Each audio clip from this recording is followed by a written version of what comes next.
मंडी मार्ग, आवारा कुत्ते।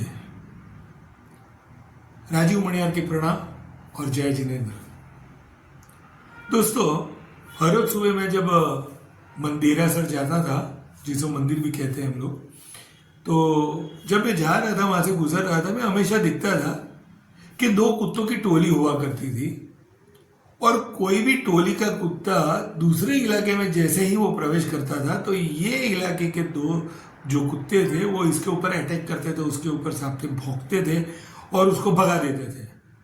शायद मुझे लग रहा है कि उन्होंने अपनी एक बाउंड्री सेट की होगी और ये मर्यादा जो बाउंड्री लाइन हम बोलते हैं, वो बाउंड्रीज अगर वो इसलिए सेट की होगी ताकि अगर वहां से अगर उनको कोई भी कुत्ते को कुछ भी खाना वगैरह मिलता है तो वो उनकी जो कुत्तों की टोली है उनके लिए इनफ हो जाता है। अच्छी बात है बाउंड्री सेट करना, लेकिन एक बार ऐसा हुआ कि जब मैं वापस मंदिर जा रहा था सुबह, तो उस टाइम एक आवारा कुत्तों को पकड़ने के लिए एक वाहन आया और वाहन में से 2-3 शख्स उतरे। जैसे ही ये उतरे, कुत्ते को ध्यान गया, उसने तुरंत ही जोर जोर से भौंकना शुरू कर दिया।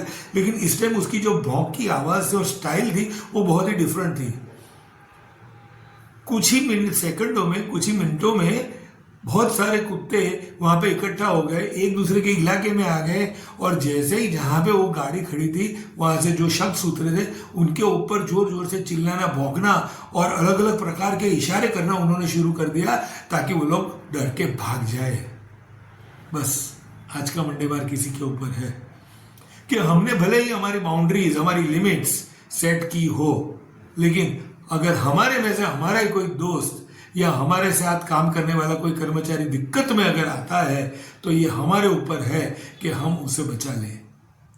उस वक्त एकजुट होना बहुत ही जरूरी है। एकजुट हो जाए और उन लोगों ने वो जैसे ही उसको भगा दिया वैसे ही हमें भी एकजुट होना जरूरी है। तो ऐसा कभी भी मौका आता है तो एकजुट हो जाइए और मेक योर मार्क।